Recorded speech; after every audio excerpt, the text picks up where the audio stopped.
What is going on, world? Welcome back to Aqua Malik. Today's going to be a really fun video. This is going to be a collaborative effort between myself and Dr. Thomas.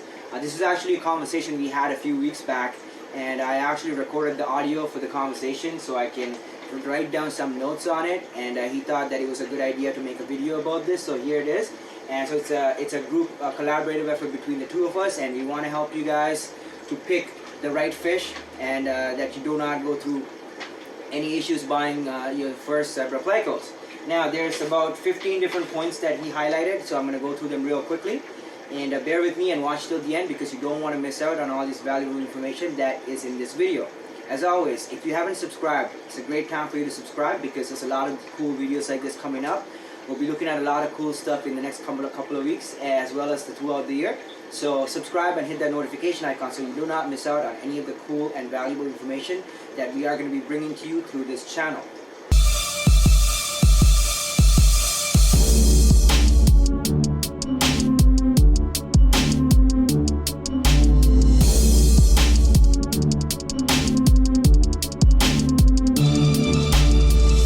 Produced by Malik.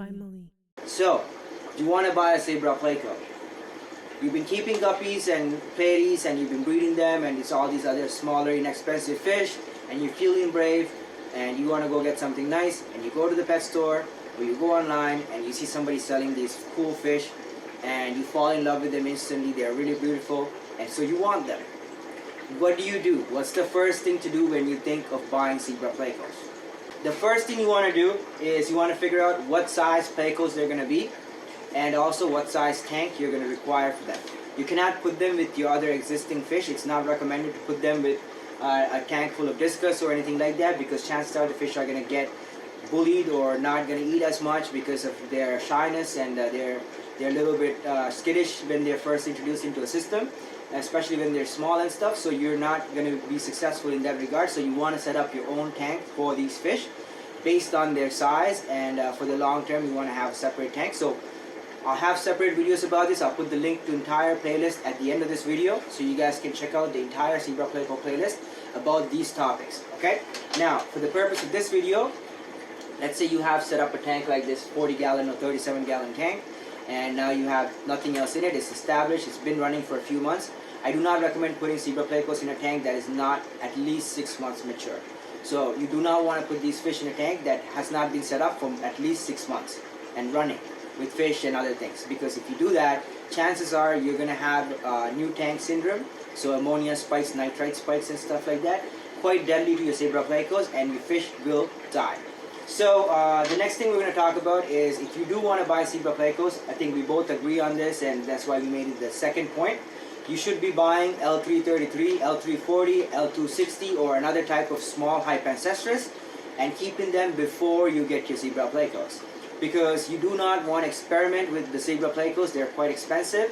You can buy some of the other hypancestris for a little bit cheaper, and they are also very beautiful fish, and they are also breed a lot readily. So if you buy, let's say, have an L333 group, you're going to have a lot more success faster getting spawns than your Zebra Plecos, which would require a little bit more time and patience and a specific water chemistry.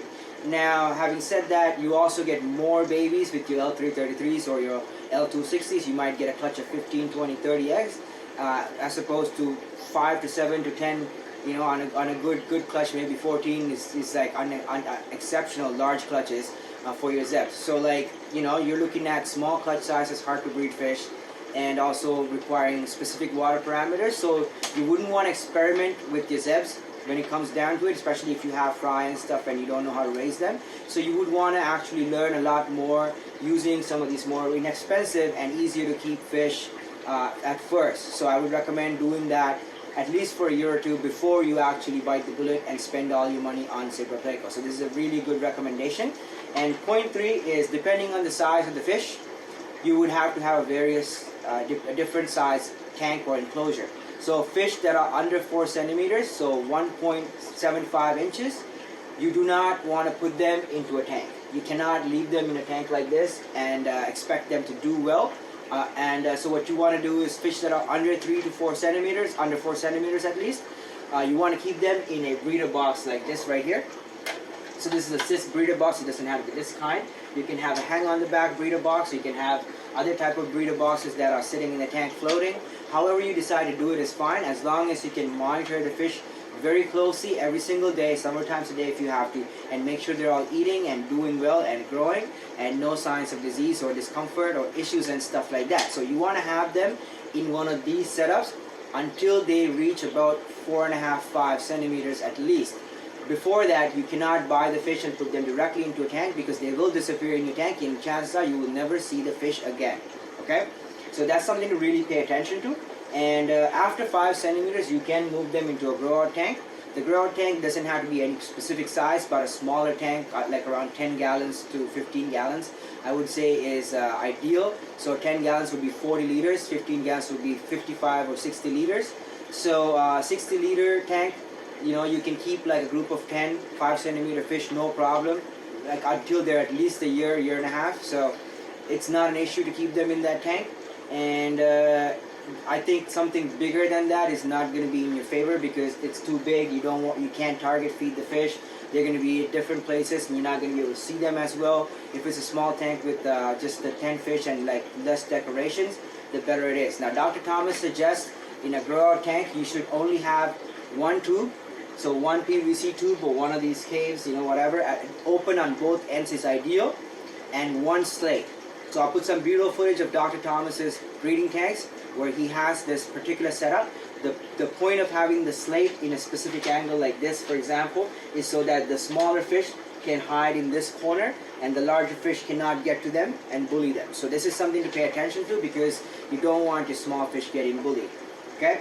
And then the next thing we're going to look at is how many fish you should be buying.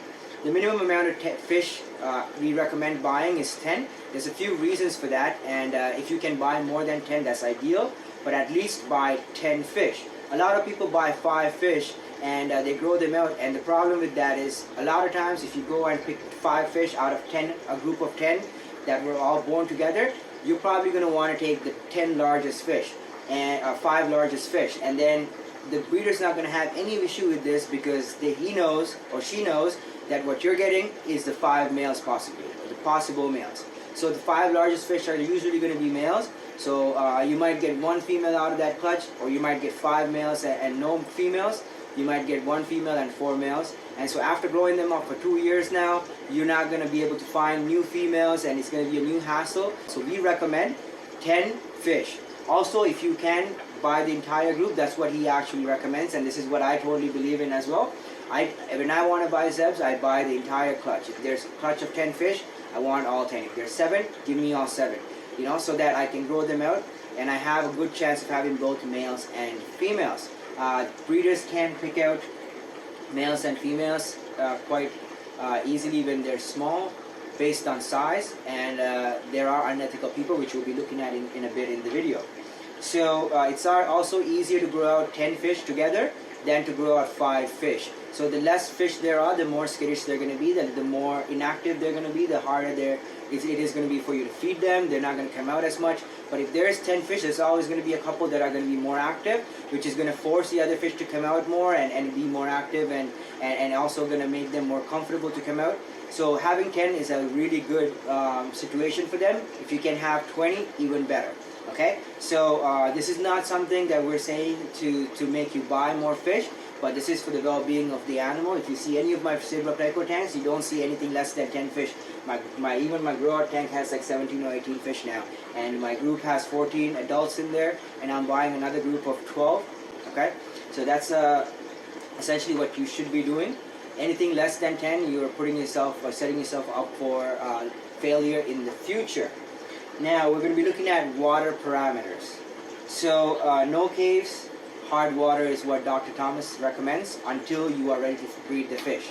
So basically, if you put caves in the tank, what happens is the fish become more territorial, and some of the fish would want to hold down caves, and then that's going to be an issue. The fish can hide in the caves. You might not see them as much. So what you want to have is an empty tank with one tube, both sides open, and a piece of slate, so the fish have a place to hide and they can huddle together underneath that, and so they feel comfortable and secure, but none of the fish feel that they need to defend that space, because it's not a space to defend.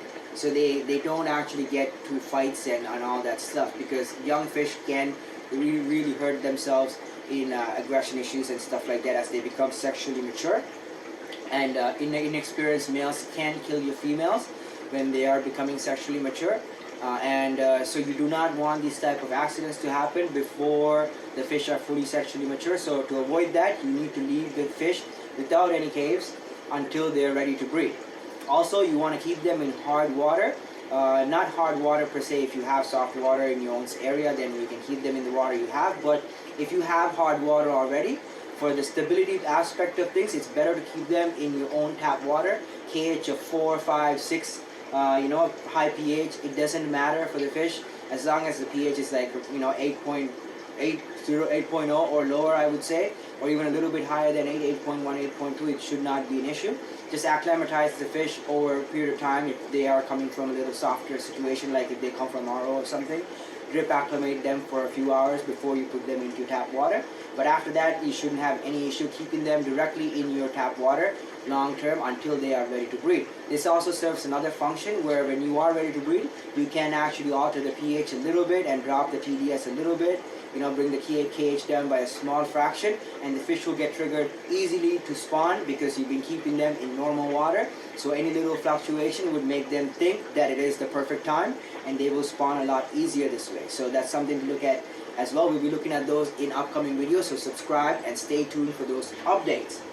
Now, this also, Dr. Thomas said, it keeps them from puberty and breeding accidents. So you don't want your fish to be sexually mature earlier or hit puberty faster, because as they become sexually mature, they also slow down in growth, and a lot of times females will stop growing once they do start laying eggs. So after they start breeding, you cannot expect a significant amount of growth in them, at least in short term.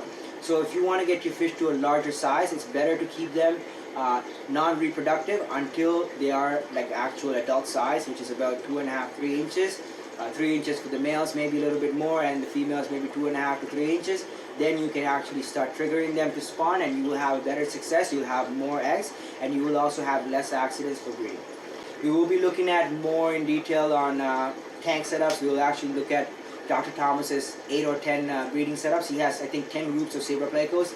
Quite amazing. I have all the video. I actually even have all the written part that he sent me, but I haven't had a chance to put it together, so I'm going to put that together for you guys in the coming days. So stay tuned for that, and subscribe and hit the notification icon so you do not miss out when that video, as well as other cool videos like this, get uploaded. As always, thank you so much for your love and support. I hope you guys great success in your endeavor, and I'll see you in the next video. God bless you all.